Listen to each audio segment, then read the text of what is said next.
From Yarm to Yibby, Harrington to Horsley Hill, Swalwell to Silverlink. The North East Footy Breakfast with Roy, Steve and Ted. Right across the North East, the Red, the Toon and the Cat. Good morning, welcome to the North East Footy Breakfast Show, Tuesday the 16th of April. Morning. Roy Cropper's behind bars in Coronation Street. We need to get him out, lads. No. Yep. He didn't I was do once it, called lads. an angry Roy Cropper. Were you? Yeah, I well, was, he's behind because I bars. used to take my lunch in a carrier bag to work. He's on remand, lads. He's on remand. This isn't any good. Wow. This, got to get him out. It's going to be the biggest case since Deirdre got conned by that dodgy air pilot. So I prefer the Bill. Richard Hillman, wasn't it? Oh, God knows. There was a few people. There was a few people Deirdre got conned by in LA. Yeah, We're not going to be talking about that this morning. Let's. We are going to be talking. It was Samir, wasn't it? He was Turkish. Samir. He was. That's right. He was that's murdered. Right. He was stabbed That's outside right. a nightclub. He was. No. So was Brian Tilsley. Anyway, That's the one.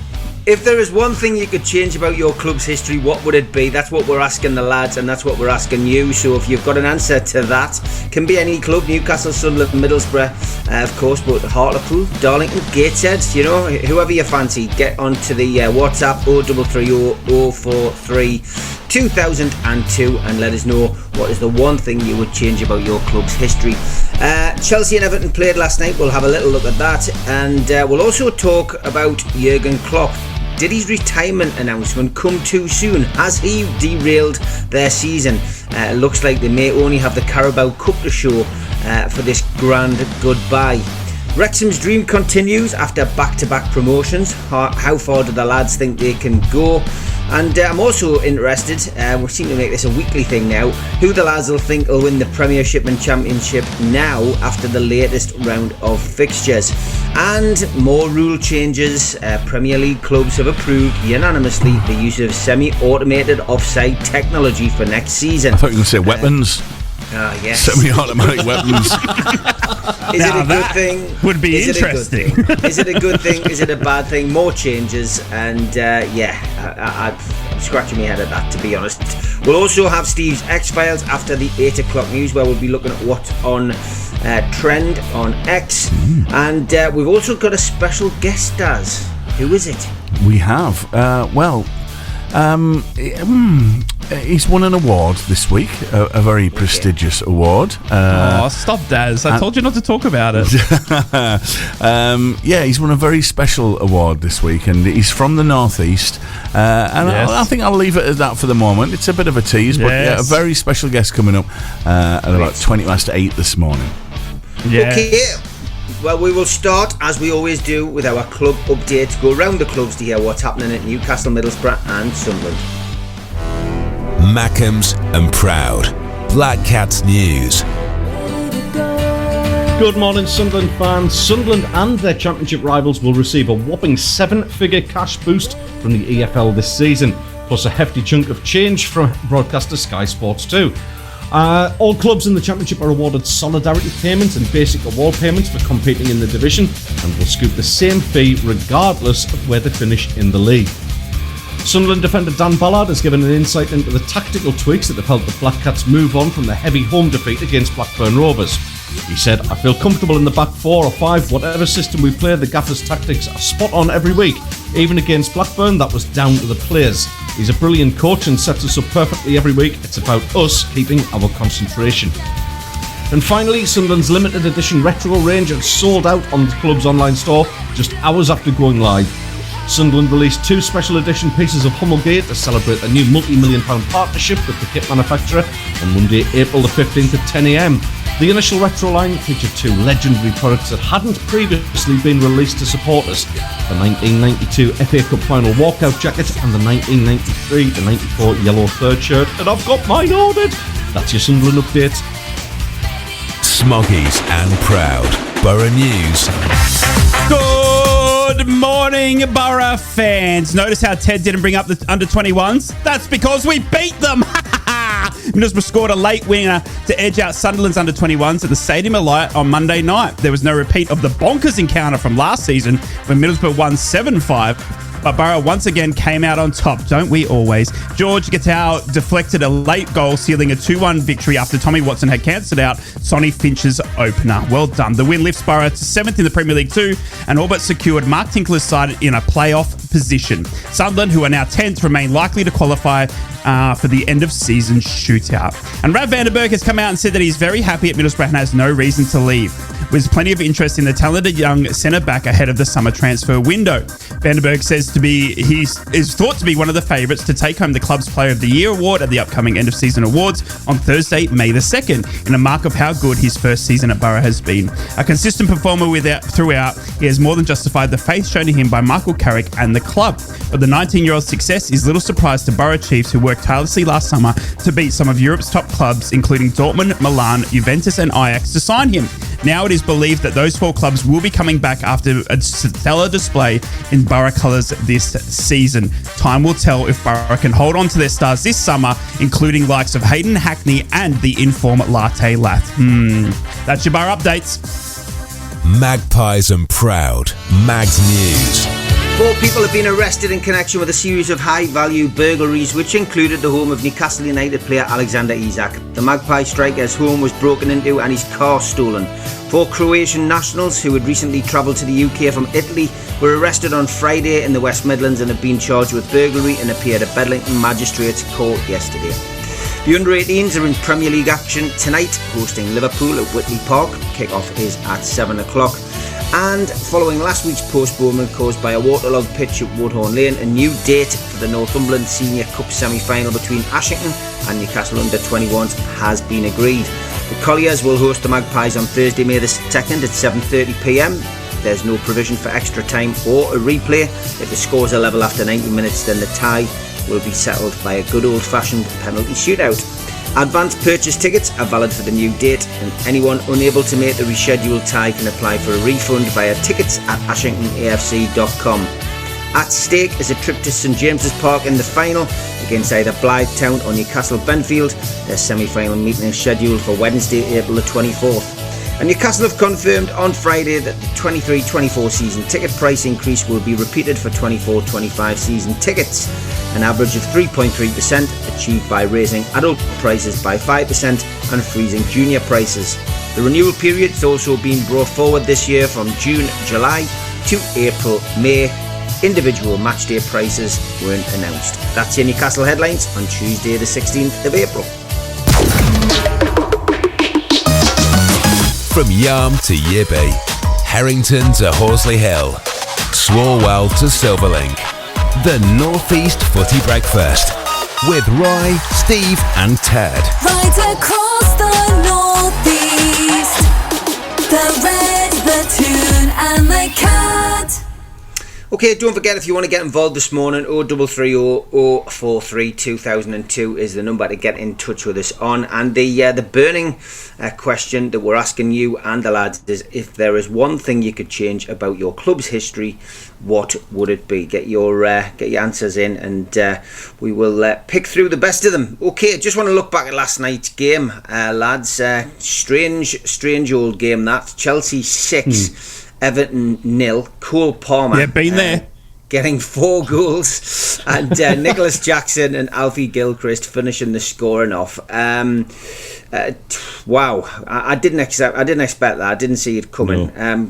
The inevitable calls for Cole Palmer to be selected for Euros, and being the man who we can put our hat on to help bring a trophy back home for England, across all the back of the newspapers this morning. I tell you what stood out for me was the petty argument that went on between all of the players over who was taking the penalty. For God's sake, 4-0 up. If anything showed shows you what's going on in that Chelsea dressing room. Yeah. That was it. Like, there was Yeah, no couldn't agree togetherness more. there or anything. But I mean, look, it was a great result for Chelsea. They needed it after the weekend's results, of course. Newcastle beating Spurs, West Ham dropping a clanger, Manchester United dropping a clanger. It's put Chelsea right back into the mix now. They're on 31 games played. They've got a game in hand. Win the game in hand now, they can go just behind Newcastle on goal difference and above Manchester United on goal difference. So Chelsea's season, they're trying to reclaim some respect, I guess, and could get into the European spots. As for Everton, well, we know that Everton and Notts Forest are both appealing over the course of the next few weeks. That should give us a resolve before the end of the season, which is good news on their penalties that they've already received this season. But Everton now 16 points, 16 players, 27 points, but the goal difference took a hammering last night. How important will that be? Minus 16, now level on goal difference with Nottingham Forest. Is that going to be something that's going to affect them at the end of the season? Could it come down to goals? So interesting. Chase for Europe and battle to stay up, reflected in last night's game. Ted, what was your thoughts on that fairly one-sided game? Yeah, it was. I mean, it was ridiculously one-sided for me. There was an interesting bit that. Obviously, the scoreline, yes, that was interesting. Of course it was. 4-0 up at half-time. Who wouldn't be interested in a game like that? It actually delayed me going to bed, that. I was getting wrong off the missus. But there you go. That's another story. No, go on about that one. No, it's fine. That's fine. No, Okay. Mrs. Ted tells me when I need to go to bed because I have to be up early, because otherwise I'm grouchy. But there you go. Cole Palmer. I'm one of the other Marx brothers. Very good.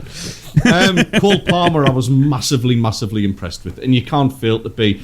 The thing is for me, Steve, is where you play him in the England team, because I think Cole Palmer could be possibly the best number 10 England has ever had, but we don't traditionally play with the number 10.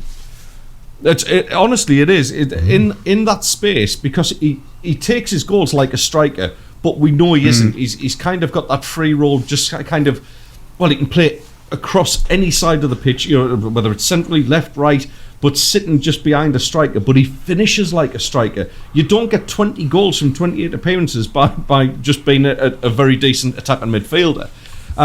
He's up there, and he's got to go with that England side. I just wonder whether Gareth Southgate's got the ability to be able to manage him and find a space for him in his outdated, archaic system.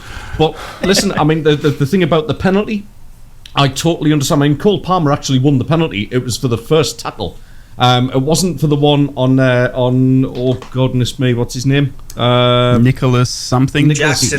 Yeah. Jackson. Ow! Yeah. Reminds me of that song, yeah. Nicholas Jackson. Ooh. Oh, we harmonised as well. I am very for real. I mean, what is that hairdo about? Oh, he loves it, doesn't he? Yeah. Jason Lee would be can't proud. stand players like that. Yeah, absolutely. Yeah, he would have featured on fantasy football without a doubt. Yeah, listen, I understand it. Cole Palmer's chasing down the golden boot for the season. He's level on goals now with Erling Haaland. He's one ahead of Ollie Watkins. What a potential strike partnership that could be going into the Euros of Cole Palmer and Ollie Watkins together. Obviously, you've got Harry Kane to throw in there. Dominic Solanke. We're starting to get a side that's, we could do well in this tournament, but they have to be managed correctly. That front line, if you stick Jared Bowen in there, you stick Phil Foden in there, Saka, Solanke, Anthony Watkins, Gordon. Palmer, Anthony Gordon as well. I mean, yeah, his assists. Obviously, I mean, I'm looking at the top scorers sheet here, but Gordon's assists as well as his goals, he's got to be worth taking. We've got almost an embarrassment of riches up front now, and they are banging form. It takes a good coach to be able to recognise how he gets them into a squad and how he plays them, Steve. But fantastic match. I was on the WhatsApp to my mate Jacob, who's a big Chelsea fan, and even at 4-0 he went, watch, we'll still lose points from this. Oh, wow. Because Chelsea are kind of having that sort of season. Could have been very different. At 0-0, Everton had a good chance to go ahead, and it could have been a lot different, but they just got blown away. And I honestly thought they lost their discipline as well. There was far too many reckless tackles going in. It was very petty. And yeah, I worry for Everton. I genuinely think this could be the season they go down. I think they'll get away with it with this, by the skin of their teeth again. But what's your thoughts then, Rye? Last night's game, one-sided affair. Yeah, it was a one-sided affair, and Borough fans have been on the end of that one before. Seems quite recent as well, but we won't talk about that. It was a Chelsea demolition. It was an equally good Chelsea performance as it was a poor Everton performance. But it's just a bunch of kids, isn't it? I don't know. I just looked at that one with Chelsea and saw Pochettino in charge of a bunch of kids that, just want to fight over a penalty ball. That was like under 9 stuff. Do you know what I mean? I remember, I was almost going to, push a girl over to get the ball to take a penalty once when I was in under 9s. Do you know what I mean? But I didn't do it. Do you know what I mean? I didn't do it. I let her take the penalty and she scored it. And good on her, Sally Grace, if you're listening. Congratulations for that penalty again. But I genuinely thought you were joking.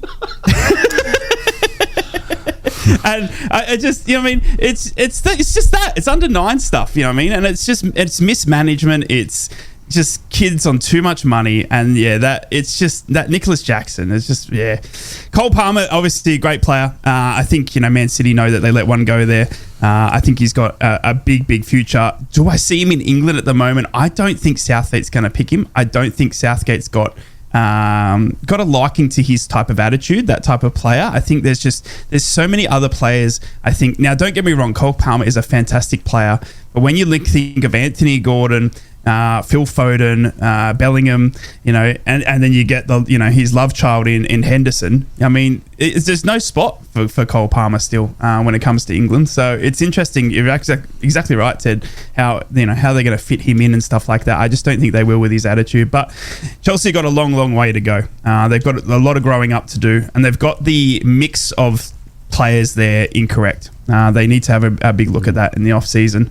They've got a lot of boys on a lot of money, but they don't have any sort of culture, I guess you could say. There's no culture. There's no Lampards or John Terrys or anything like that in that team. It's just a bunch of young kids that are just on too much money for me. Daz, what's your thoughts on last night's game and the talking points from it? Yeah, I mean, the penalty was just a joke, wasn't it? It was just it was laughable, and it was. I'm pleased Poch came out afterwards and said, "Look, if this ever happens again, I'll smack all your bottoms." It was. He sort of came out as the teacher at the end and told them off, and it just felt like that. It was kids, it wasn't great to see, wasn't it? And again, I mean, how many times have we said it? Not a great advert for our game. The thing about Palmer, I've never really fancied him, and I've chatted with my boys about this who've been raving about him all season. And both my boys were out last night, came in and were like, told you dad, told you he's one of the best strikers around. He's got to go Euros, he's got to be in Southgate's team. There's just something about him that I just don't know. I mean, he's clearly, that first goal he took so well, in the right place for the second. I remember when he came and played up at the Riverside. I thought he was very, very ordinary. But there is a player clearly in there. Whether Southgate likes that temperament or likes the way that he plays and would be able to fit him into his team, I just don't know. But he's done enough now to put an argument out there. He's got to have a good reason not to take him. Jordan Henderson. Yeah, exactly. Yeah. Exactly. And one thing I wanted to ask you lads about that last night as well. Sorry for putting in. No. And Steve, because you've seen plenty of him as well in action this season. Jordan Pickford, is his place under threat? Because I still think he's the best keeper last night. He did. Yeah. I mean, there was. He's best way to describe Jordan Pickford is eccentric. I think is he is. But if we park that to one side for the moment, he is eccentric. I mean, I think this is his last tournament as England keeper, but I still think he's done enough this year to warrant to warrant his place in the squad. I don't know who replaces him, and especially with the other goalkeepers being out of form or injured, I just don't see who can go in his place. For me, I think Pickford's okay, but couple of absolute stinkers last night. And but if you look through the season, and I've watched him, I've watched a lot of games that he's played this season. He's won them more points than he's lost. So every goalkeeper has a bad game, but I think he's fine, mate. I think his place is fine. Okay, you are listening to the North East Footy Breakfast Show. 0330 043 2002. Get your points in this morning. We'll have a quick break. We'll be back after this. From Wickham to Whitley Bay, Stonygate to Shields, Doggy to Darlow Backlane, Steve, Ted and Rye. The North East Footy Breakfast. Right across the North East.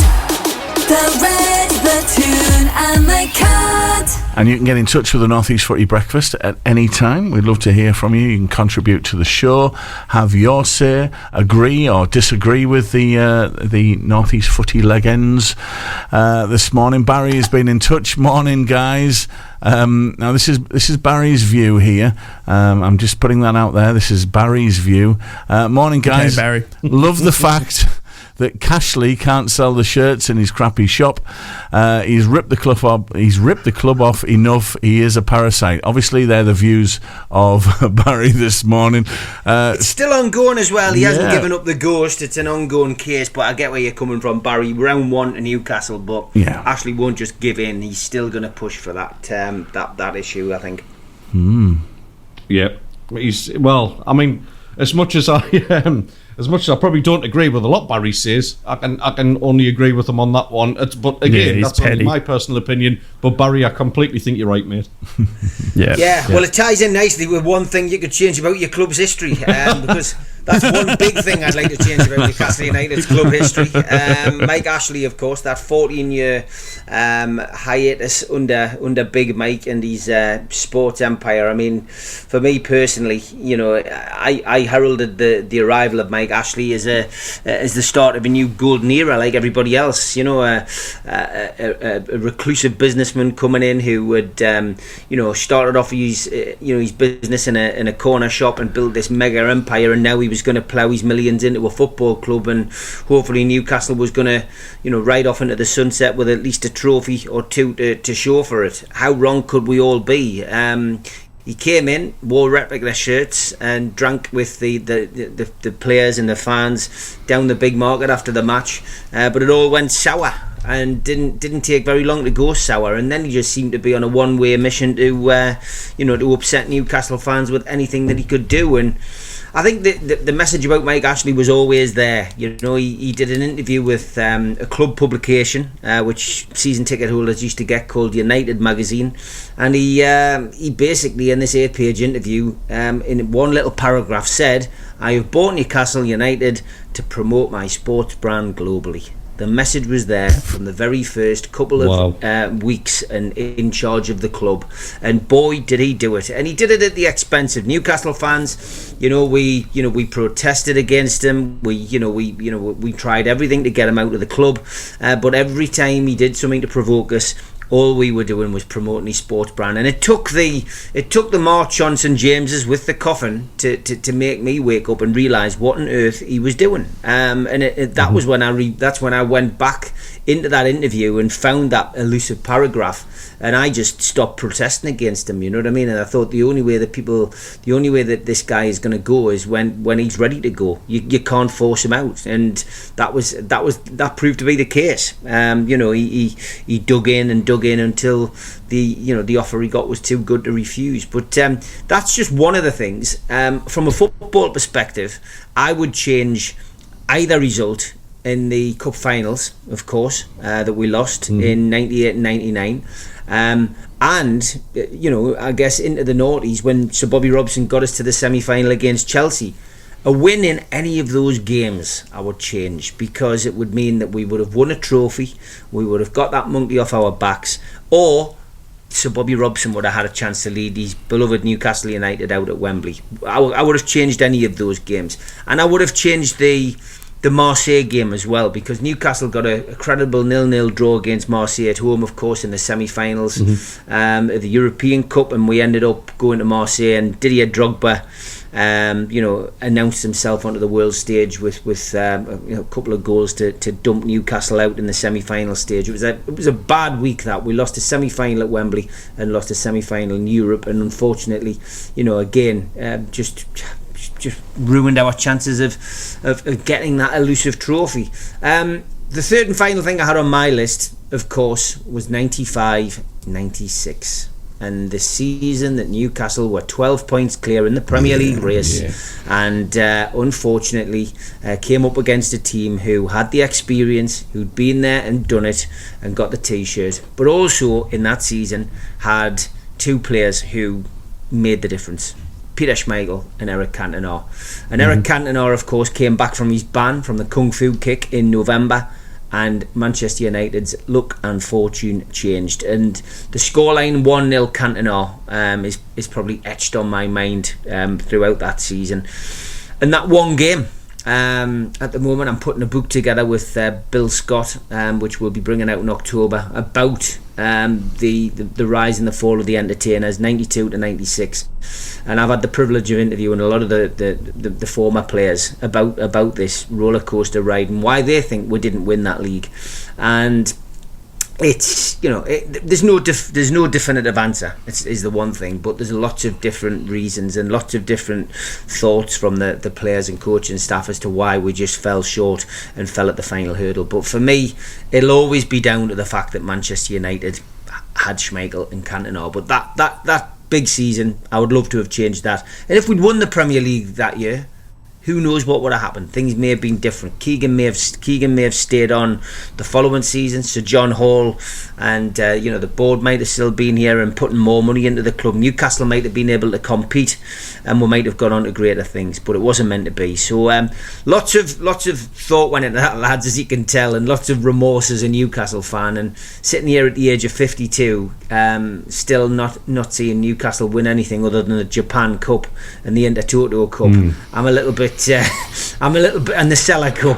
I'm a little bit disappointed, but no surprise to hear that the things I would change are those particular games. So, Rai, come to you on this. Is there anything you would change about your club, mate? Yeah, I had a really good think about this because obviously I haven't been following as long as you lads have. I go back to about 2003 when I picked up the Borough. Obviously the Ayresome Park and that sort of history, I think there's a lot of people that probably look back on that as, as a downfall, but the best thing that came from that was Steve Gibson saving our club. So do you really want to rewrite that? But, for me, in the modern sort of era, the Southgate appointment, I know he's the England manager now and I think he's a fantastic manager, but back then he was unknown. He just retired as a centre-back and we were sort of in the perils of losing Steve McLaren to the England, and we needed another good manager, experienced manager, to come in, because if we hadn't have appointed Southgate, we might have gotten someone more experienced to keep us up, and we haven't been back ever since. And we're talking 2009 when we first came down back to the Championship, and ever since then it's just been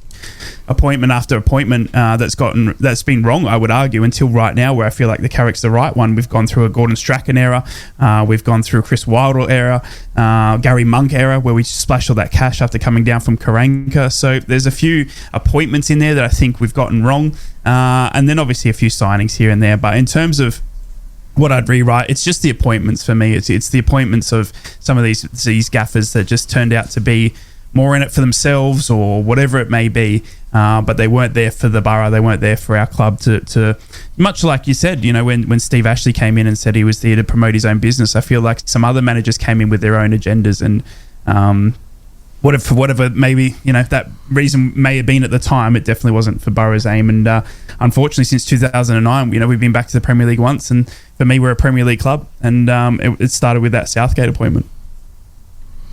Ted? Yeah, I'm looking at the clock going, whoa. Yeah, we've got a guest on at 20 past 8. Yeah, hold the guest. Steve, lock Ted's the door now. Settle down. All right, I'll go get a cuppa. I'll be back. Absolutely. A lot of kind of what went wrong for me was in the Ellis Short era. And I'm not going to have a go at Ellis Short. I think the first thing that I would change, there's a good many, but one of the things I would change is the people who Ellis Short surrounded himself with. Non-footballing people, the former chief exec Mags Byrne. We know what she mishandled in terms of legal issues with the club, but she got an 850 grand payout for our troubles. And that was typical of the club the way the club was being run at the time. With negligence, really, and I don't think Ellis Short had the right people around him to advise him.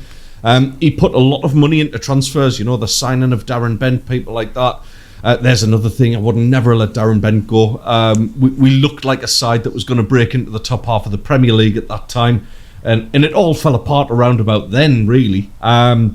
But yeah, I mean, it got to a point where we were offered Virgil van Dijk when he was at Celtic for something like 15 million, and at that point Ellis Short had just had his fingers burnt too many times. He had the money to do it, but he said no, and that just typifies like sort of where we actually went as a club, So yeah, that was a big one for sure. Roberto De Fanti was a director of football that was appointed. He was actually an agent. He looked more like a Keith Lemon tribute act, to be honest. And yeah, he just signed a whole host of naff players. The Jack Rodwell signing, that bled money out the club at a time when we couldn't really afford it. But surprisingly, and there's good many, Clive Walker's penalty in 1985, the Milk Cup final. If that had gone in, I think things would have looked different for us. But the biggest thing I would change, and this is going to come as a shock to a few people, is I would never have let Big Sam go for that England job. I know he wanted to do it, it was his decision, but if I could change that and keep Big Sam there, we had the nucleus of a side that I think would have went on to better things in the Premier League after that survival. And what a survival run it was. That game against Chelsea at the Stadium of Light where we won 3-2 and they kept pegging us back. We kept on having answers for it. Barini was our on-loan hero as well. Oh, sorry, no, actually we'd signed him by that point. He was a hero to us. He was back in form.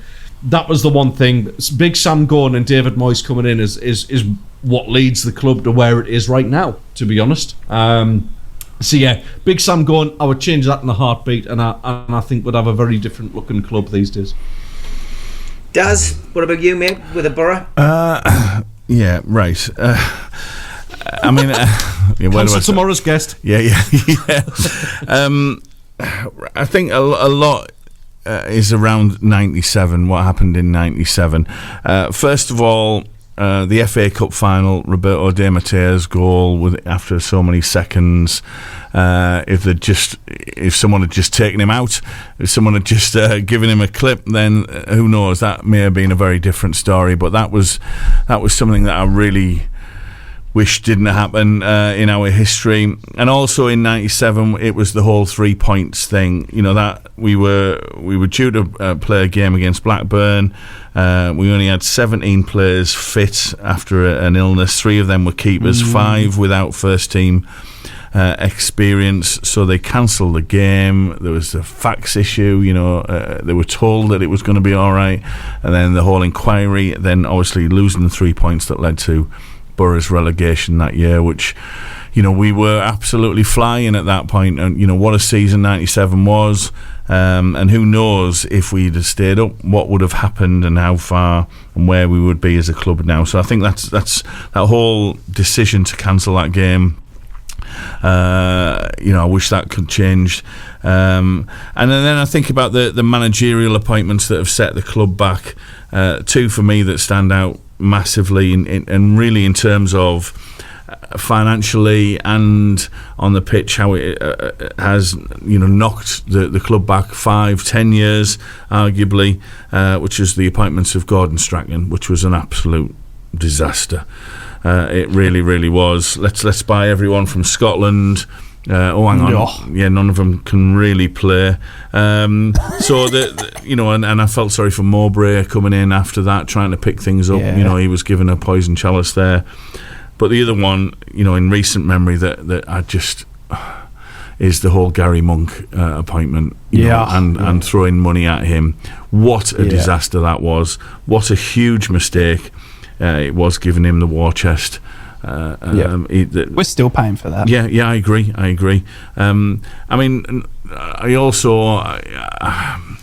I'm still not very enamoured by Chris Wilder and his appointment and what happened there. I don't think he has the same impact or made as much damage as Strachan or Gary Monk did.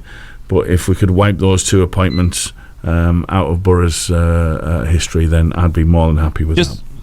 The thing for me, just quickly on that one, is the Wilder one. I think the thing that I look on that one unfavourably is because it replaced Neil Warnock. I feel like Neil Warnock had some good signings in there, and I think he was building something towards. We could have had Warnock for another season or two. Do you know what I mean?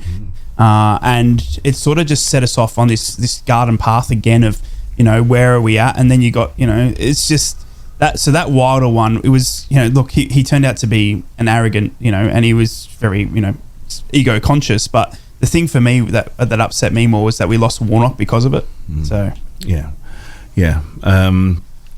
Hindsight's a wonderful thing, isn't it? When you're thinking about your club, it is. And you look back and what could have been, what really could have been. But I think that just those two appointments alone, Strachan and Gary Monk, both set the club back years. Financially, on the pitch as well. In terms of squad rebuilding, and particularly, I agree with you, Ray. The Gary Monk thing, I think we're still suffering from that. Yeah. Just quickly, Daz, Ty's just asked, can you ask Daz quickly if he would have taken Mido back in the day again? All right, okay, there's another one to add to the list. But we could we literally could be here all morning if we were going to go through our three squads and pick out players that we wish we hadn't bought. But Mido would certainly be somewhere near the top of that. 033 043 2002 is the WhatsApp number if you want to tell us the one thing that you could change about your club's history. What would it be? Coming up in a little while, we are going to discuss Jurgen Klopp, his retirement announcement. Did he derail the season by his imminent announcement of chucking the job in? We will be back though after this. From Yarm to Yibby, Harrington to Horsley Hill, Swalwell to Silverlink, the North East Footy Breakfast with Roy, Steve and Ted. Right across the North East, the Red, the Toon and the Cat. And we're back. It's 7:45. The North East Footy Breakfast. Good morning, Tuesday morning. We've been asking you what have we been saying, Steve? This is about what would you change about the history in your club? Was there anything you would change? Yeah, and I think we were just saying off air there. There's a huge a show on its own on this one. Lots of thoughts out there. Barry's mentioned it this morning on the WhatsApp. Don't sack Sir Bobby. Absolute joke. And bringing in Hullett. His destruction of a good squad, selling Sir Les when him and Shearer were the best striking duo I've ever seen at the Toon. You can have your say. What do you think would you change in your club's history? 0330 043 2002. That's the WhatsApp number. We'd love to hear from you this morning.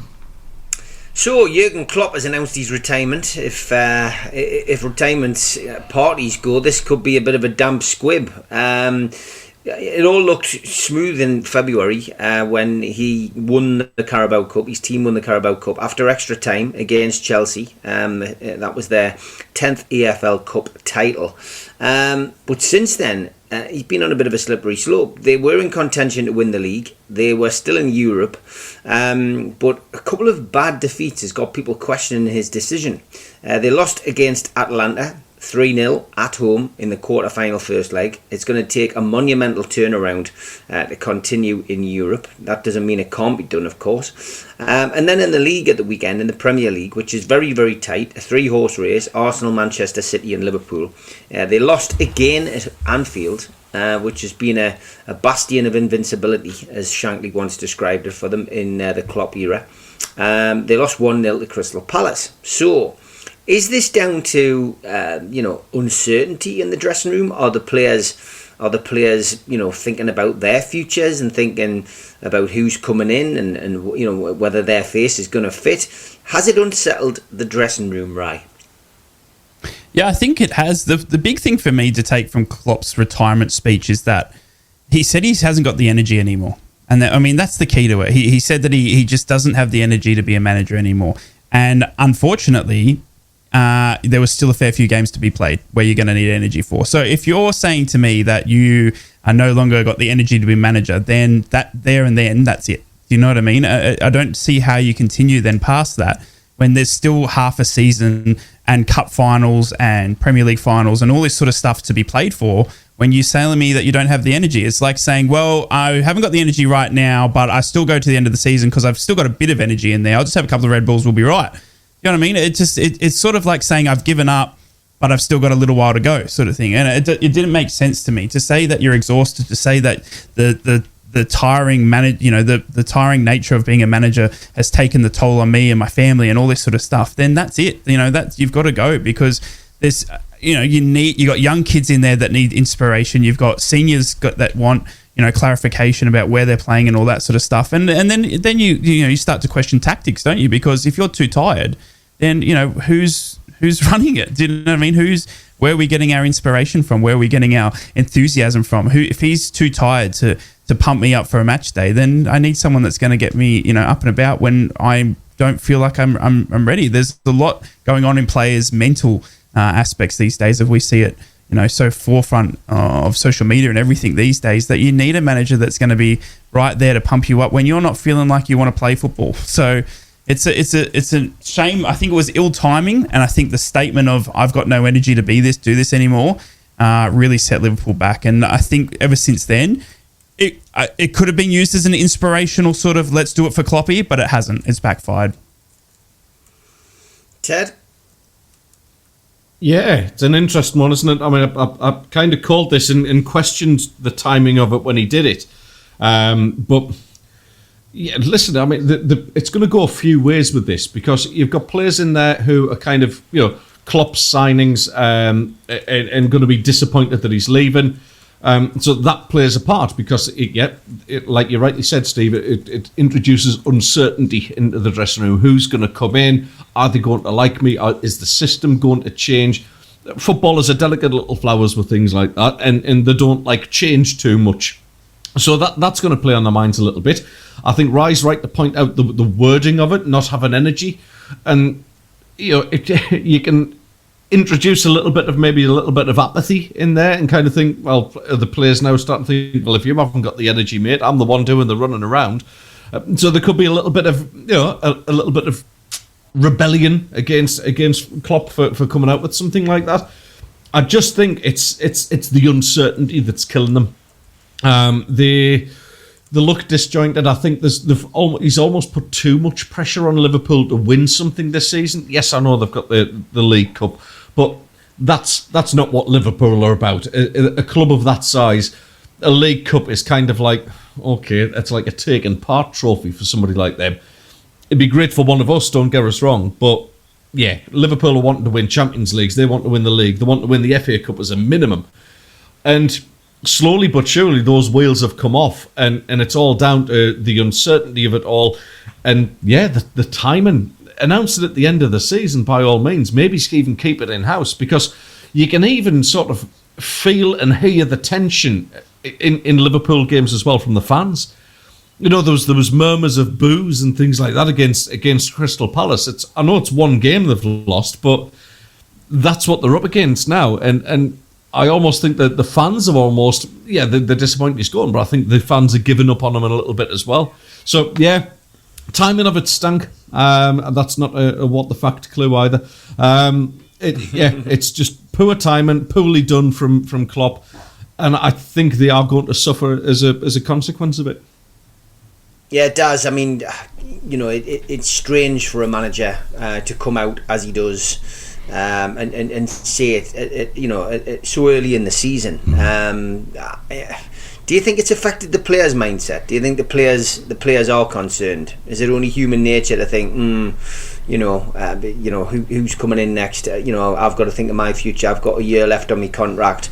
What happens if the new gaffer comes in? People are going to be uncertain, or should they be able as professionals to cast it aside and go, well, we're going to give the gaffer the best send off possible, Yeah, I think it's got to have affected the players. Like you just said, they will have been thinking about, well, what's next, or well, do I really want to be here, and who's going to come in next, and will they fancy me? Will I get the same treatment?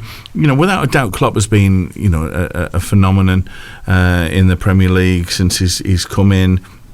He's had success there at Liverpool. He's changed that club. He's transformed it. But I would maybe ask some Liverpool fans this morning: would this be part of their history that they'd like to change in that whole Klopp announcement earlier in the year?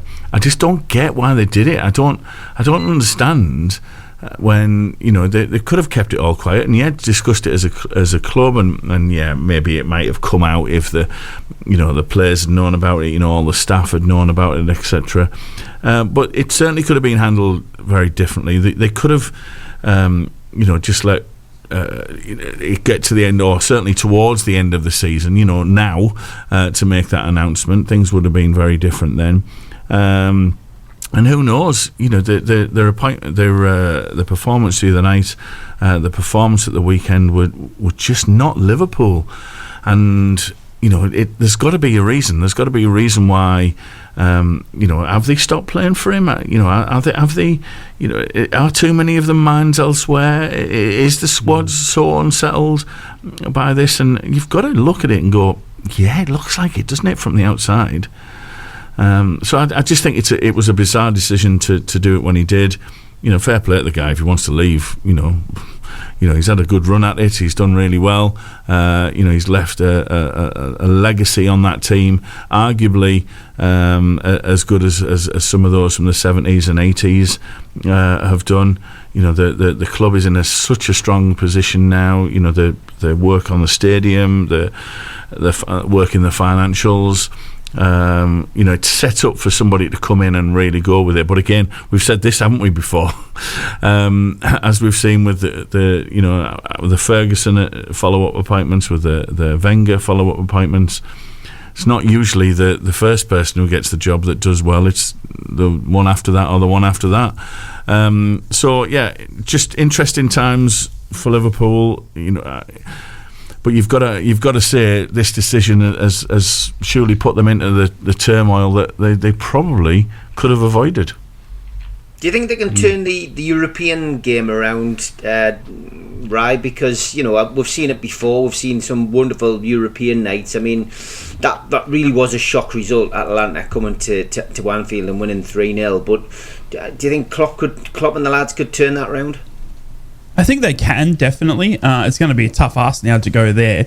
Atlanta are a very, very good defensive team, built up with Martin de Roon, which will be a name familiar to Daz and I. But it's that whole energy thing. Do they have the energy to go there and turn it around now to overcome that deficit that they've got to do? And that's the thing, and the key word there that he said he doesn't have. Because they need the energy now. They need to have some sort of enthusiasm to go there, turn it around for their own sake. And if they haven't got that, then there's no point. I do think they've got it in them to do it. I think they could do it. I think there still could be a lot to be written towards the end of the season.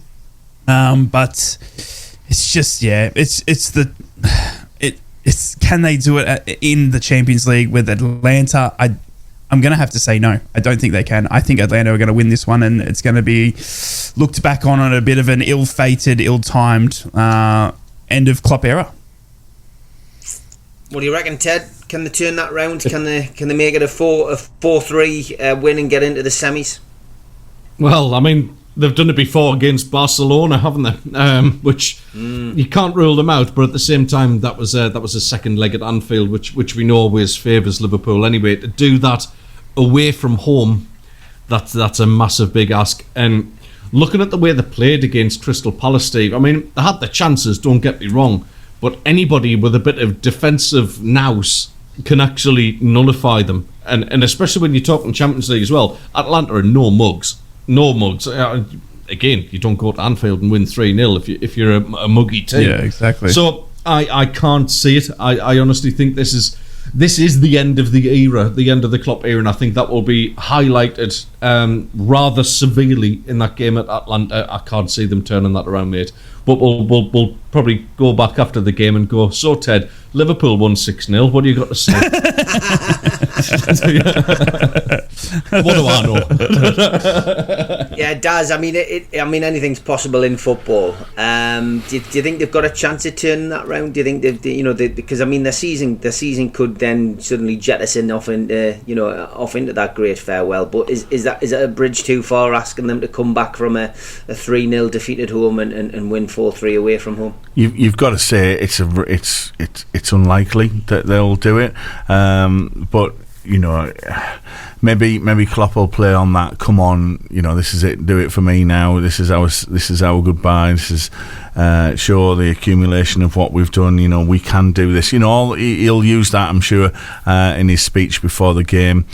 From an English team doing well in Europe point of view, it would be great to think that they could overcome it. Another great night for an English team in Europe, having a comeback and doing well in the game. They're certainly capable of it. Get their firepower going, and them playing together and taking their chances. Being clinical, which again at the weekend they weren't. Then who knows? They're in with a chance, but they've got to go there, get an early goal, and upset things and give it an absolute go. Just being more clinical than they have been of late, and there's a chance. Do I think they'll do it? I don't know. I think confidence will be shot after the last couple of performances. It looks as though the Premier League is now, well, the way that who knows? It's all changed in one weekend. It could probably change again next weekend. We know how this thing works. But you've got to think this is going to take some lifting now, this squad. To get them through the next couple of weeks. And I generally hope that they've got enough to turn it around, but I don't think they will. Yeah, we'll be looking at the Premier League race and the Championship race after the news. If you've got a point to make on the show today, then drop us a message on WhatsApp 0330 043 2002. The big question we're asking you today, of course, is there one thing you could change about your club's history? Then what would it be? I think what we've discovered this morning on the panel, there's quite a few things would change about our club's history. But bang on 8 o'clock, it is time for the news. We'll be back after this show.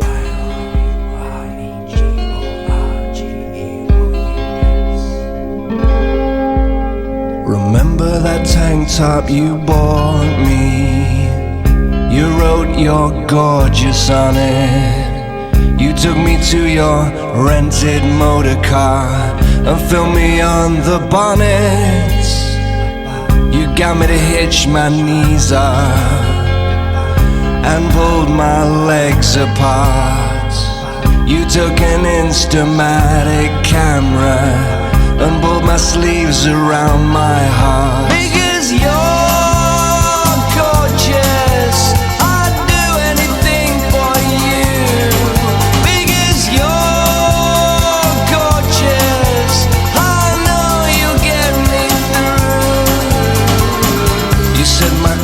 were sexy. You tore away my shirt. You rubbed an ice cube on my chest, snapped me till it hurts. Because you're gorgeous, I'd do anything for you. Because you're gorgeous, I know you get me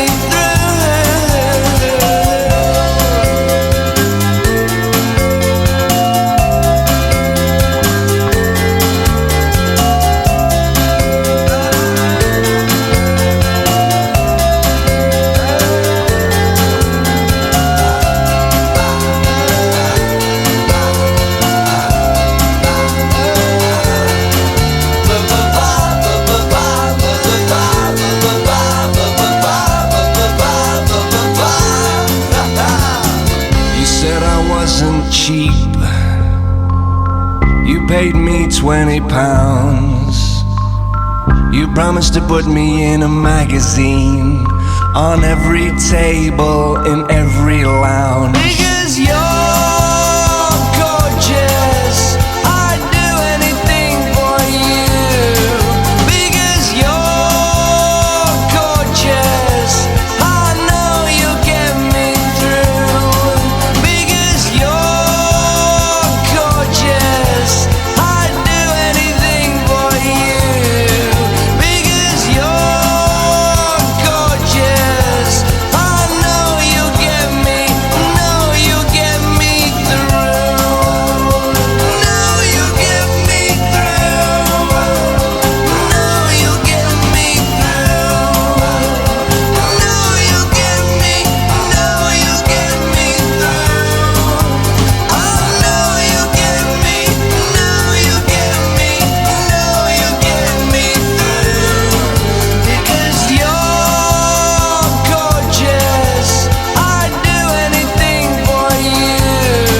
Because you're gorgeous, I know you'll get me through. Because you're gorgeous, I'd do anything for you.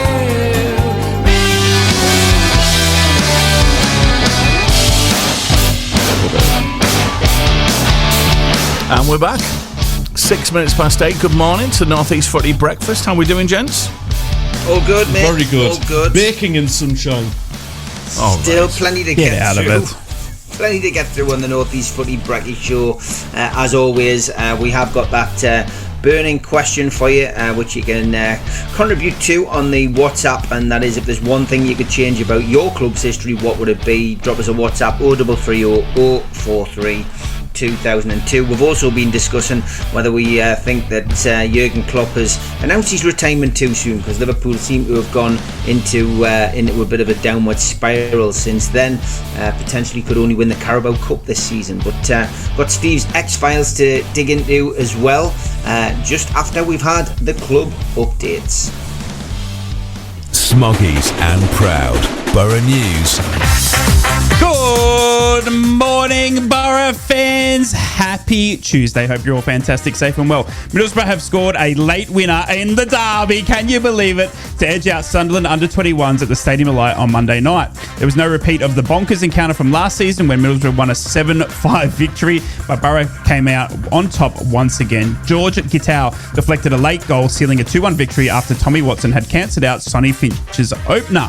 The win lifts Borough to 7th in the Premier League 2 and all but secured Mark Tinkler's side a place in the playoffs. Sunderland, who are 10th though, remain likely to qualify for the end of season shootout, which they do in the Premier League 2.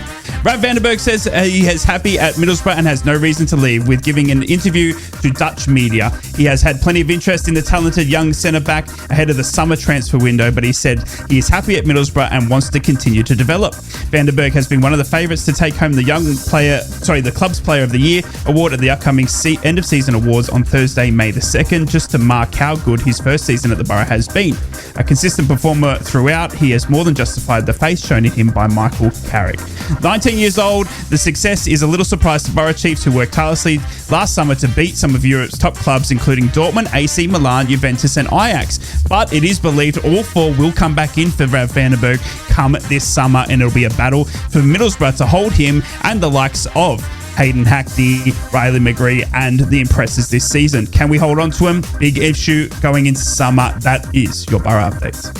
Magpies and Proud. Mags News. 4 people have been arrested in connection with a series of high-value burglaries, which included the home of Newcastle United player Alexander Isak. The Magpie striker's home was broken into and his car stolen. 4 Croatian internationals who have recently travelled to the UK from Italy were arrested on Friday in the West Midlands and have been charged with burglary and appeared at Bedlington Magistrates Courts yesterday. The under-18s are in Premier League action tonight, hosting Liverpool at Whitley Park. The kick-off is 7 o'clock. And following last week's postponement caused by a waterlogged pitch at Woodhorn Lane, a new date for the Northumberland Senior Cup semi-final between Ashington and Newcastle under-21s has been agreed. The Colliers will host the Magpies on Thursday, May the 2nd at 7:30. There's no provision for extra time or a replay. If the scores are level after 90 minutes, then the tie will be settled by a penalty shootout. Advance purchase tickets are available for the new date. Anyone unable to make the rescheduled tie can apply for a refund via tickets@ashingtonafc.com. At stake is a trip to the St James's Park Shrine in the final against either Blythe Town or Newcastle Benfield, and their semi-final meeting is scheduled for the 24th of April. And Newcastle confirmed on Friday that the 23-24 season ticket price increase will be repeated for 24-25 season tickets, an average of 3.3% achieved by raising adult prices by 5% and freezing junior prices. The renewal periods also been brought forward this year from June-July to April-May. Individual matchday prices weren't announced. That's your Newcastle headlines on Tuesday the 16th of April. Mackems and Proud. Black Cats News. Good morning, Sunderland fans. Sunderland and their championship rivals will receive a whopping 7-figure cash boost from the EFL this season, plus a hefty chunk of change from broadcaster Sky Sports as well. All clubs in the championship are awarded solidarity payments and basic award payments for competing in the division, and will scoop the same fee regardless of where they finish in the league. Sunderland defender Dan Ballard has given an insight into the tactical tweaks that have helped the Black Cats move on from their heavy home defeat against Blackburn Rovers. He said, "I feel comfortable in that back four or back five. Whatever system we play, the gaffer's tactics are spot on every week. Even against Blackburn, that was down to the players. He's a brilliant coach and sets us up perfectly every week. It's about us keeping our concentration." And finally, Sunderland's limited edition retro range sold out on the club's online store just hours after going live.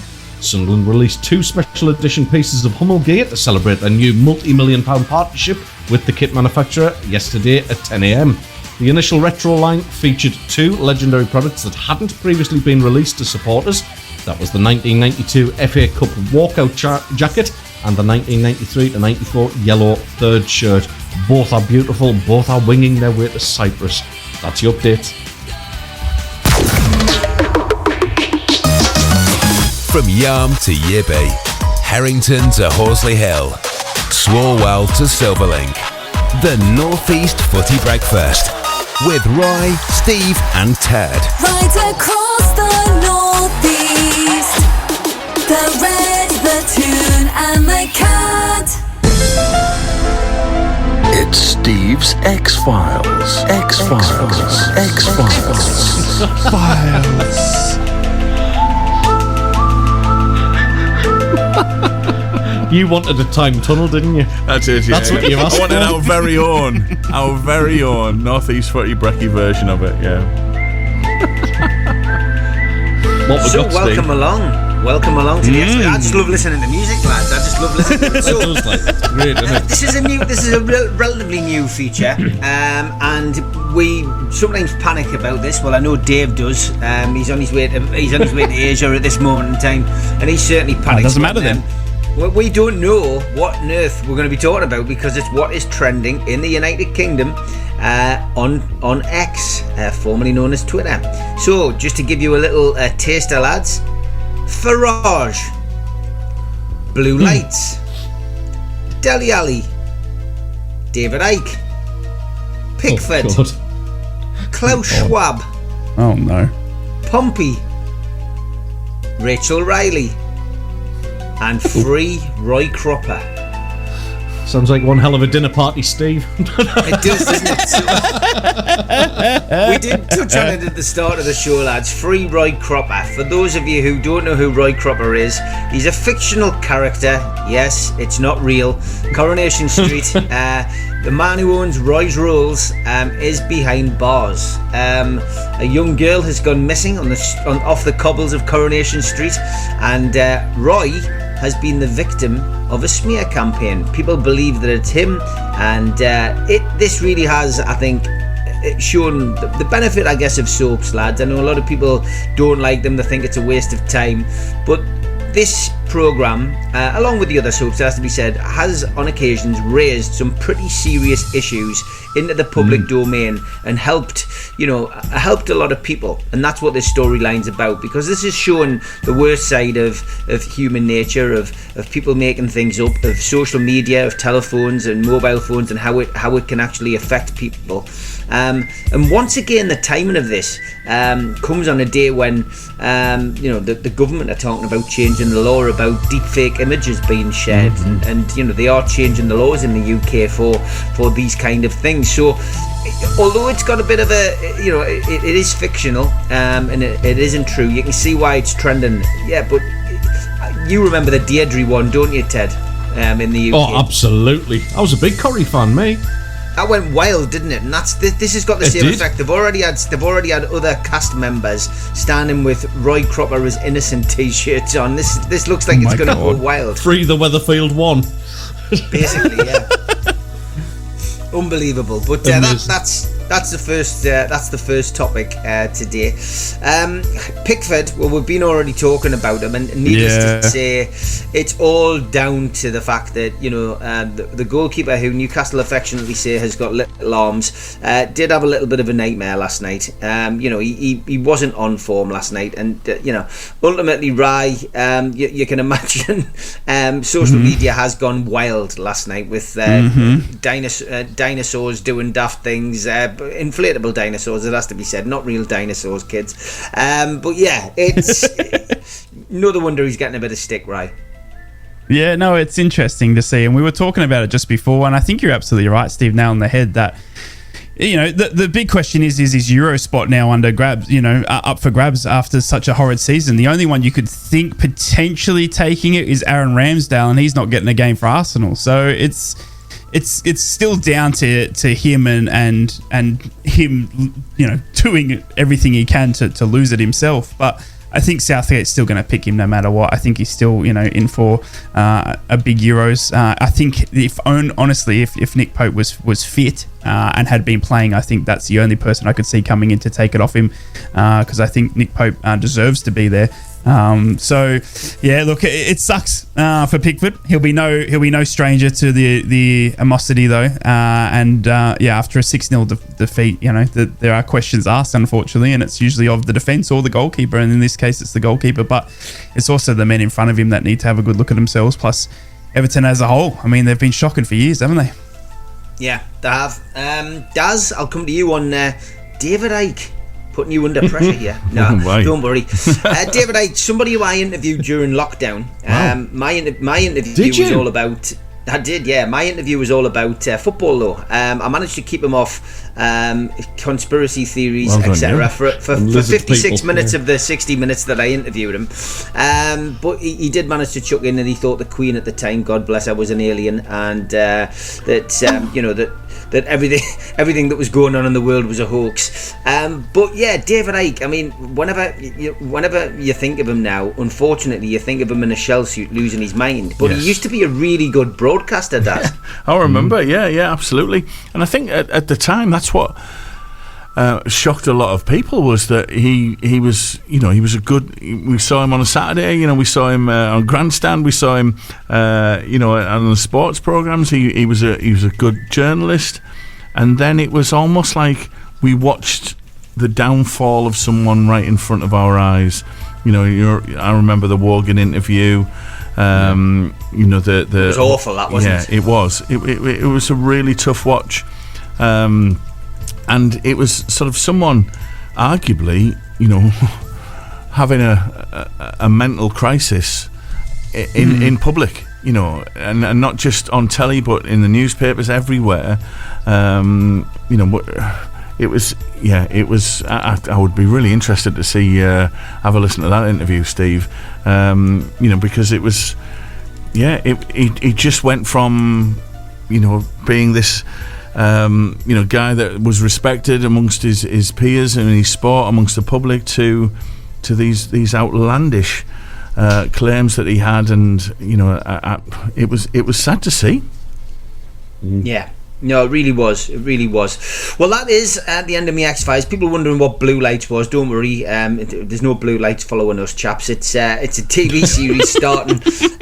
Series 2 with Blue Lights. If you haven't watched it, catch up on it. Very well worth a watch. Another great drama series on our TV station. The Dele Alli one is funny as well. Yeah, Dele Alli, we mentioned him. I think we all have a mutual concern for Dele Alli, though. The way that he's conducted himself in recent years, and again, you know, you've just talked about David Icke having a bit of a breakdown. I think we've seen that with Dele Alli. It's sad. Not wrong. It's quite sad, and we hope that he's okay. He gets back to his very best. Okay, a quick break on the North East Footy Brekky show, and we will be back with our special guest. Yeah, very, very special guest. And I teased it earlier on, someone who's won a special award recently. He's from the North East, he's from Seaham. He's called Tom Owens, and we'll find out what very special accolade he has just earned himself right after this break. From Wickham to Whitley Bay, Stonygate to Shields, Doggy to Darlow Backlane, Steve, Ted and Rye. The North East Footy Breakfast. Right across the North East, the Red, the Toon and the Cat. And welcome back. It's 8:25 just about on the North East Footy Breakfast this morning, and we have got a very special guest joining us. He's from the North East, he's from Seaham, and he is England's strongest man. Good morning, Tom Owens. Good morning, guys. How are we doing? Yeah, really good. Tom, congratulations, mate.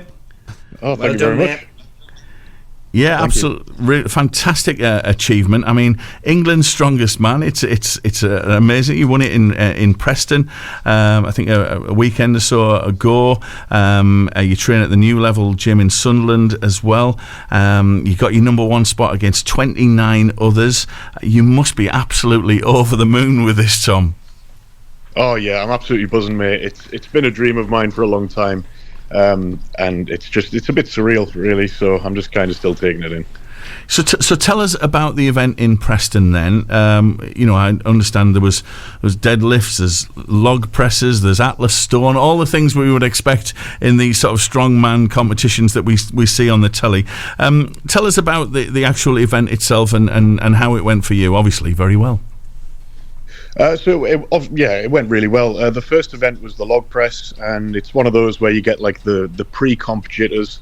So as soon as I went up and I got that one out of the way, everything was pretty much smooth sailing from there. We had the deadlift following that. We had some throwing bags over a 4-meter bar.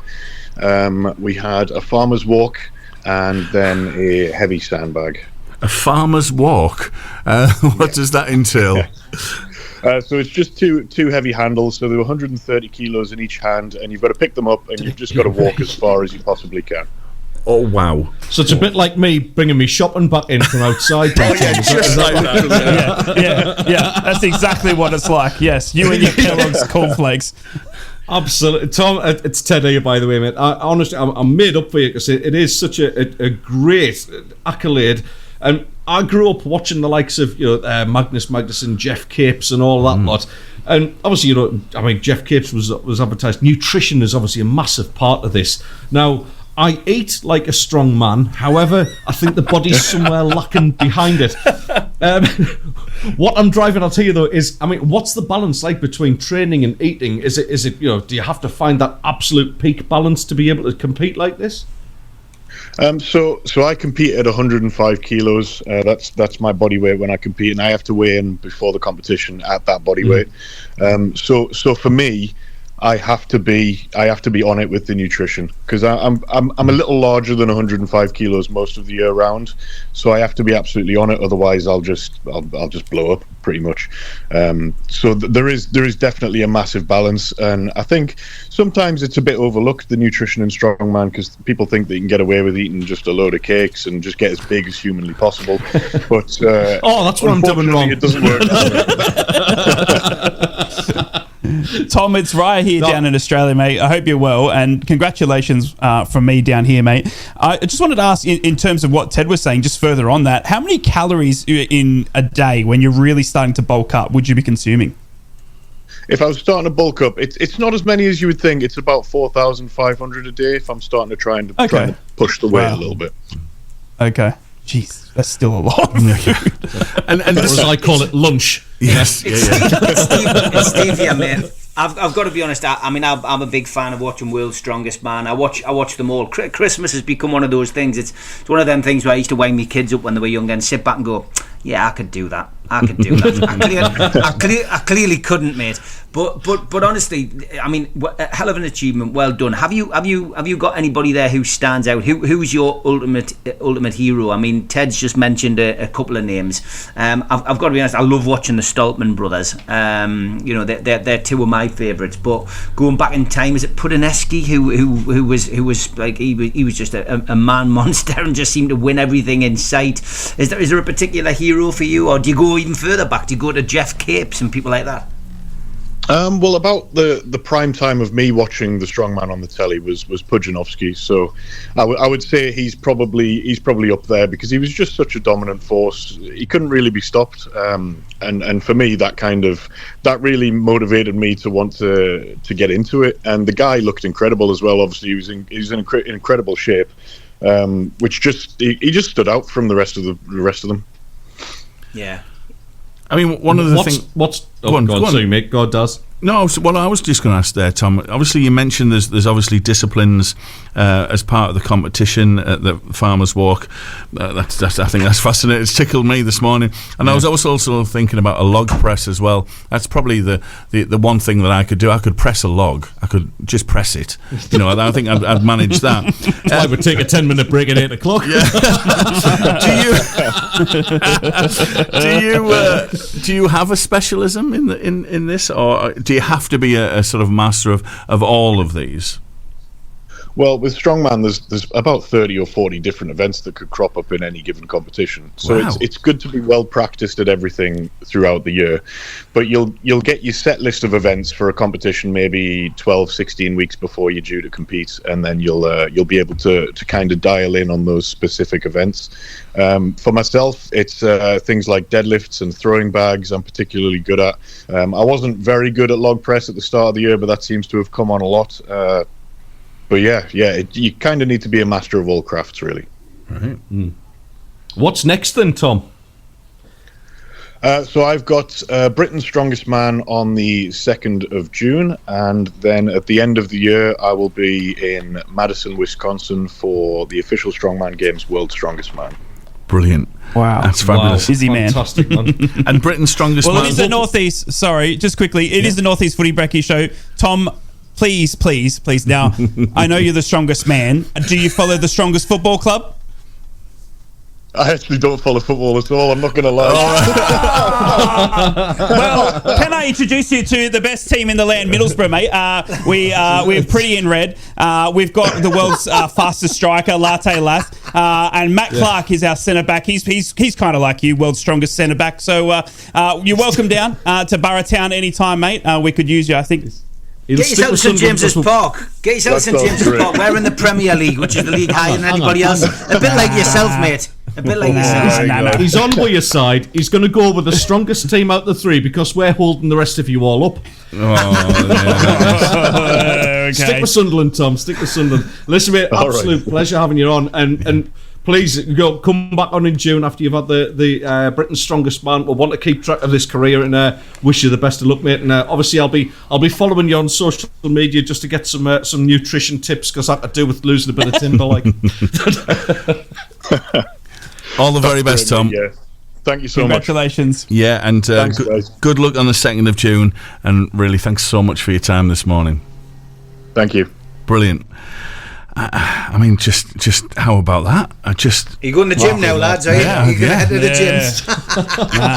Well, it'll be like a Rocky montage in the next 2 hours. That's what I heard out of it, right? That you eat 4,000 calories and you can be where he is. That's all I heard. That's right? it. Yeah. I'm sure. Brilliant. Great stuff. Great to have him on anyway. We'll wish him the best nice of luck, lad. and hopefully we get him back on a little bit later in the year. But it is one of those things that after Christmas you tend to watch, and it's probably responsible for getting lots of people back to the gym after Christmas. Not wrong. It's all year round as well. Like all those competitions he said he's got to come. Do you know what I mean? He can't afford to have like a couple of days off or anything, can he? Do you know what I mean? It must. It's such dedication.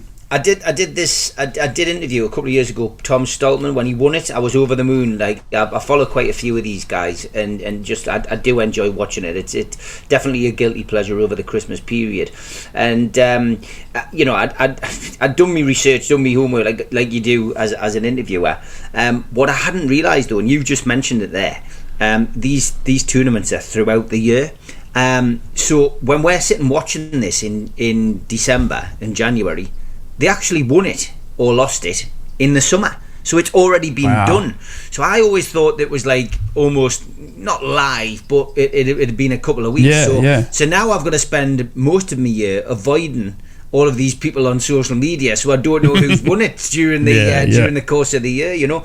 But Giants Live, if you get on the Giants Live website, if you're in the UK, get on to Giants Live and you can go to the events. They're up and down the country now throughout the year. They did do one at Gateshead Stadium once. I don't think they've been back up here for a while, but they tend to use the arenas, so they'll use the Sheffield Arena, Leeds, Manchester. But go on to Giants Live website, and if you fancy going to watch a bit of strongman action, they look a lot of fun, these shows. Always a good crowd there. It's well worth going along and supporting the lads as well, you know. Absolutely. Big definitely. Big characters. Okay, got about 25 minutes left on the North East Footy Brekky show. Just wanted to talk about Wrexham, lads. This has been amazing rise, you know, for them since their Hollywood connections came into the club, and back-to-back promotions. So they've gained promotion now to League One. They did it with a 6-0 win over Forest Green. Rob McElhenney wasn't at the game, unfortunately, but he did take to social media to congratulate his team. But this is the first team to do this in the English Football League since Southampton. And they went from League One, of course, to the Premier League in 2010 to 2012. Co-owner Ryan Reynolds, of course, is you know, the big Hollywood name as well, and wow, this has been amazing, and of course they're recording all this, they're doing documentaries, they're doing things the right way, they've got a sellout stadium now on a regular basis, and got to be honest, I didn't see this coming, because I remember keeping an eye on these at the start of the season, and they didn't get off to the greatest of starts. In fact, they got beaten by MK Dons in 5-3 in their first game. But then they went on a 7-game unbeaten run and found themselves at the top of towards the top of the table, and they've never really looked back. Paul Mullen, he's proved his worth in this league. He's banged some goals in for Wrexham, but this really is a fairy tale story, and dare Wrexham dream? Could they see another promotion next season? Do you think this is too good to be true, or do you think they could surprise us all? Yeah, I hate it. I'm sick of it. I'm sick of a man like Ryan Reynolds, who's very good looking, triple threat, can sing, can act, can dance, married to Blake Lively. He's a triple threat, and now he comes in to Male Domain and buys a football team and makes them successful. I mean, this man's got to stop. Do you know what I mean? There's only so much a man can be good at in his life, and he's making us all look bad, and I'm sick of it. Ryan, take a break. I know you're an avid listener of the show. Do something that sucks once in your life. That'd be great. Thank you. You know, don't make Deadpool or anything, you know, that good, or I'm just over it. I'm over it, Ryan. Okay, but on to them as a team. Absolutely incredible. Paul Mullen is a fantastic striker. Do you remember Stephen Fletcher, lads? Remember Stephen Fletcher? Wonder where he was? He's at Wrexham, by the way. Incredible that. And they had the Storytale. What's that YouTuber that used to be the goalkeeper, the Man United guy? He's like the cycle goalkeeper. No. He's on YouTube now. Anyway, he was the goalkeeper from last season. Look, they're a fairy tale. And there's a lot of Ben Foster. Thank you so much, Teddy boy. They're a fairy tale. There's so many people that are non-football lovers that are buying into this because of the Ryan Reynolds story. It's kind of like Taylor Swift with the NFL. Honestly, there's a lot of Americans. There's a lot of movie buffs that are loving what Wrexham are doing and become Wrexham fans because Ryan Reynolds, and it's annoying. You know what I mean? Why can't Ryan Reynolds come to Middlesbrough? And I know that they were close to buying Hartlepool. I know. What's Hartlepool? Yeah, they were. Oh, what are we doing? Do you know what I mean? When Ryan Reynolds comes on your door, you say yes. All right, it's not that hard. What's that, Ryan? Yep. You want to buy us? Yep. On the cheap, done. It was simple as that. Look where we could have been now. So it's incredible, and congratulations to them. And look, I think it's going to continue. I think that they've got this meteoric rise, and they've got good income as well, and they've also got this publicity that can bring in good players into League One, and I think they'll continue that. Okay, what's your thoughts on this one, Ted? The rise of Wrexham. I'm such a huge fan of Ryan Reynolds, and I am a complete fanboy as far as he is concerned, mainly because of the Deadpool stuff, and my allegiance to comic book kind of things. A big fan of him, and I honestly think him and Ryan McElhenney have ran this club very, very well. They've run it in a classy way. They've adopted the term. They haven't just sort of looked at this from afar and tried to do some sort of PR exercise. Any of the PR that has come their way as a product of it, they've very, very quickly shone that onto Wrexham, the town and the football team. And I just think they deserve an enormous amount of credit for the way they've handled this. In terms of how far this can go, I think they have the potential to get into the Championship under the current structure, and that's get into the Championship. Now, the thing is, after that, is despite Ryan Reynolds and et al. Having decent money behind them, the Championship becomes an altogether different ballgame, because if you're looking to compete in that and also get out of that into the promised land of the Premier League, even Hollywood actors' money can't get you that now. That it becomes, that becomes a point where they maybe have to move the club on to another suitable investor who can take it that step further. I think right now they're in a good place. I think they've assembled a decent squad. I mean, I'm absolutely bemused that Phil Parkinson can actually can coach a team at all, because he certainly couldn't at Sunderland. He was personalityless and pointless and just everything else-less. Careful, mate. You've been linked with him. He's 10-1. No, it's not going to happen. Mm-hmm. It's not going to happen. 10-1. And it ain't happening. Look, he's doing a good job there, and it's a bit of a team of mercenaries. There's a certain Irish player there who I won't mention, who used to play for Sunderland as well, because he just doesn't deserve the airtime. But what they're starting to do there, let's be honest. There's they're galvanising the squad, and they've got this weird togetherness. And fair play to them. I'm over the moon for them. They got promoted again. I don't think anybody expected that. Let's wait with anticipation what they do next season. And best of luck to them. A very, very well run club. Still 20 minutes to go on the North East Footy Breakfast show. We will be back after this. From Yarm to Yibby, Harrington to Horsley Hill, Swalwell to Silverlink. The North East Footy Breakfast with Roy, Steve and Ted. Right across the North East, the Red, the Toon and the Cat. That's made me chuckle there. I put the fader back up and I just hear Rye going, tunnel. I also love that in Rye in the interview with Tom, who was what a great sport. I mean, if you've seen pictures of this guy, you would not argue with him. But Rye trying to buddies. But Rye trying to convince him to come to Borough, and his opening line was, "They're pretty in red," which I think as an opening gambit to England's strongest man, I just thought that was tremendous, Rye. To a man who can bench press the four of us. Exactly. I know he wants to look good, and a Borough shirt's going to look good on him. I tell you. It is the North East Footy Breakfast, 8:45 this morning. You can still get in touch with us via the WhatsApp, by the way, 0330 043 2002. And our friend Daniil's been in touch. Morning to the best footy breakfast show on the airways. Hey, morning, Daniil. You cheeky Borough fan, you. If there's one thing I could rewrite in Newcastle's history, it would be not selling Waddle, Beardsley and Gaza. If only. Irony of it all three were in Sir Bobby Robson's squad in Italian 90. Well done to Tom Owen on the strongman title. Like many men, I enjoy weight training myself and appreciate the training and sacrifice these guys put in to their discipline. Thank you very much for that, Daniil. Yeah, great comments there. Thanks, Daniil.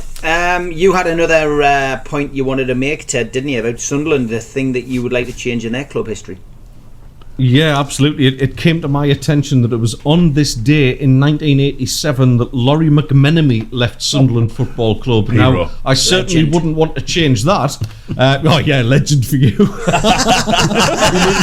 destroyed our club. Yeah. Yes, I never, ever would have employed him as manager because, honestly, that led to what was our first stint in the old third division.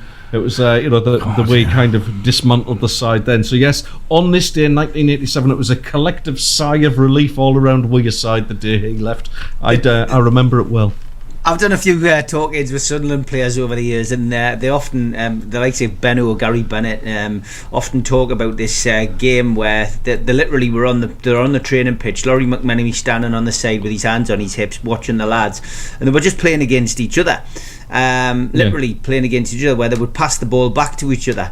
And so it came back from the front, back towards the midfield player, back to Gary Bennett, who took one touch, turned round, passed it to Ian Headsford, who was leaning down into the goal to put his gloves on, and the ball rolled past him into the back of the net. Sunderland were playing nobody and went 1-0 down underneath.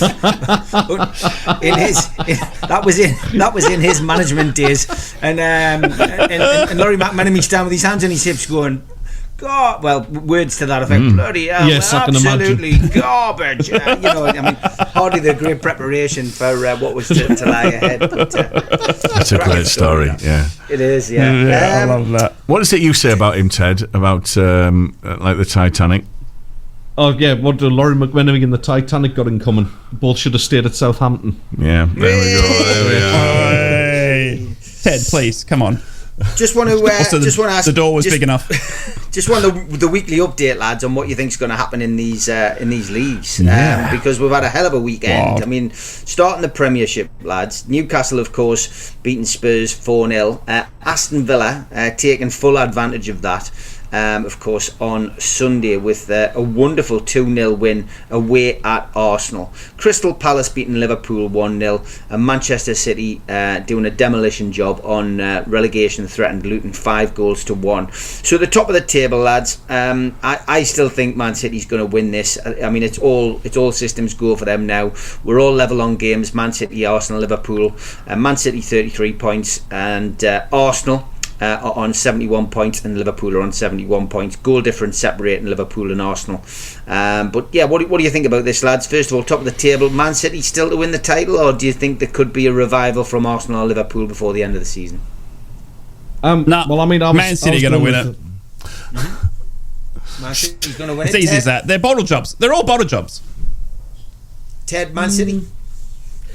I was going with Arsenal until this round because I just thought Arsenal had developed that little bit more bite and nastiness in midfield that they'd been missing for previous years. However, on the basis of this weekend and looking at the games that Man City have left, they're all very much winnable games for Man City. You would say the biggest challenge they've got there is Spurs, which is the penultimate game of the season. All of the rest of them are very winnable. Yeah, you can't look past City, and they just accelerate in April, don't they? Okay, Daz? Yeah, I mean, as I said earlier, one weekend changes everything. We wouldn't have been sat here last weekend saying, expecting Arsenal and Liverpool to both lose. But in saying that, I don't expect Man City to lose again this season. They're in the hot spot. They're there, 2 points clear. I think that will lead them into to winning this league. I think Arsenal will come second. I think Liverpool will come third in that, and obviously Liverpool have got a really interesting run in. I just think it's fascinating what's happening below fourth as well. Below Tottenham, you got Newcastle, Man United, West Ham, who you've got to argue, are they still? They're not having a great run. Are they still with it? Chelsea with a game in hand. After last night, are they still battling for those Europe places? I think what's going on under Tottenham is also really quite fascinating. And from a Geordie point of view, I'm hoping that you continue this run, Steve, and you keep that 6th place. Our run-in's amazing, and we've got a potential banana skin at Palace, especially after their win at Liverpool. But if we can beat Palace and beat Sheffield United, we could be 4 points behind Tottenham. But before they play again, which is fascinating. When you think about where we were 6 weeks ago. You're right. That's exciting. As is the Championship, lads. Friday night saw Plymouth beat Leicester 1-0. Plymouth is Leicester, as we know, have been on a very, very strange path in the last 5 or 6 weeks, and their form has dipped incredibly to the point where the league has been eroded away, and the other teams have caught up. Leeds then had a chance at home against Blackburn, who really have spoiled a lot of people's seasons. Blackburn have become the perennial spoilers, I think, for people this season. Leeds 0, Blackburn 1. We then had Borough, of course, travelling down to Ipswich. Ipswich getting a point out of that game, which, to be fair, has turned out to be a very valuable point. Southampton love scoring goals. 3-2 win over Watford. They're back in the goals again, and a great win for them. So, top of the table, Championship now reads Ipswich 89 points, 43 games played. Leicester 2nd place, 42 games played, 1 point behind, 88. Leeds 43 points, same games as Leicester. They are on 87. Southampton, 6 points away from the automatic places. 7 points, away from the automatic places. You would imagine it's too little, too late now. But never say never. Anything can happen in this season. Southampton still may feel they've got a chance with the remaining games, but it's going to need a miracle for them, I think, now. So who's going to win it, lads? Are Ipswich in the driving seat? They are the dark horses who none of us predicted at the start of the season. We all felt they would run away. I know me and Rai and Dave and Daz definitely discussed it. I think Ted as well said the same when he joined us a little bit later on at the start of the season. But I think we all felt Ipswich would fall away. They've proved us wrong, and they have. Dare we say they could win this, lads? I do. I honestly do. I think not only will Ipswich win it, I think Leeds will finish 2nd, and I think Leicester are going to bottle it. There's my prediction right there. I think there's something not right at Leicester. Since these accusations with the financial fair play, the wheels have come off a little bit. There's uncertainty, and there's something, I don't know what it is, but I just get the feeling there's something going on in the background at Leicester City, and all is not well there. So my tip, mate, is Ipswich to win it, Leeds 2nd. I like that tip, actually. I do. I think Ipswich, seeing them on the weekend, they're a very well organised team, and it's a lot to do. I've never really credited a team as much down to their manager as I have with Ipswich. Kieran McKenna is a tactical master. Honestly, that man changed it up. As soon as Middlesbrough got in front, he just switched it up. And he said, like, that set play that from the corner that Luongo hit, Luongo at Middlesbrough couldn't get a game. And he's turned him into one of the, he's just Australian. One of the best holding midfielders in the league, as is Sam Morsey, also ex-Borough. So, I think Ipswich are going to do it, and I completely agree. I think there's something really yuck going on at Leicester behind the scenes, and I think there's these deductions holding off on them, and there's something not right there, and I completely agree with Teddy on that one. I think it's going to be Leicester falling away, Ipswich and Leeds go up, and then it'll be Southampton going up through the playoffs for me, because, Leicester have there's something not right, and I think it's starting to show, evident cracks week in, week out now. And we'll give the final verdict to you, Daz, before we finish. I disagree. I think I think Leicester they've still got a game in hand on Ipswich, and they are in a decline, but look at Ipswich's form as well. They've drawn the last 2, lost the one before that. It's almost like they don't want to win it, but I think with that game in hand, Leicester, I think it will get them over to the finish line. I'm predicting Leicester will finish top. I think Ipswich will be 2nd. I think Leeds will go into the playoffs, and I think Southampton will win the playoffs.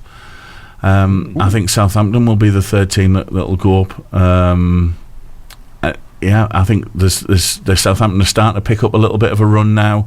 Unbeaten in 3, 2 of those wins. Yeah, I can see them coming. I mean, Norwich are the informed team, across the last 6 games. Who knows how they're going to perform in the playoffs. But for me, it's Leicester City are going to win the league, Ipswich Town second, and in those playoffs, I think Southampton will be too strong for everybody else. And that is your North East Footy Breakfast show, Tuesday the 16th of April, done and dusted. What have you got coming up, Daz? We've got all the usual stuff. We'll have a look at the newspapers. We'll have a look at the showbiz as well. We'll have a look at what's on the telly tonight. We've also got a category for this morning, and this week we've got some really special guests coming up on the shows. We've got authors, we've got singers, comedians, and also today we've got quite a few interviews lined up. I'm also going to be talking to UB40 this week as well. It's a really, really busy week. Lots and lots of people coming up to the North East and want to get on the cat, the tune and the red and tell us all about it. So yeah, really looking forward to that this morning. Have a good one. We will be back tomorrow, Wednesday, 7 till 9. Look forward to seeing you then, guys. Take care. Yeah, have a good one, guys. Yeah, take it easy. Have a good one. And if you missed the show this morning, it will be available as a podcast from all your podcast providers in a little wee while. And it'll also be on repeat across the network between 4 and 6 this afternoon. And the lads will be back tomorrow morning from 7. Have a good one, guys. Bye.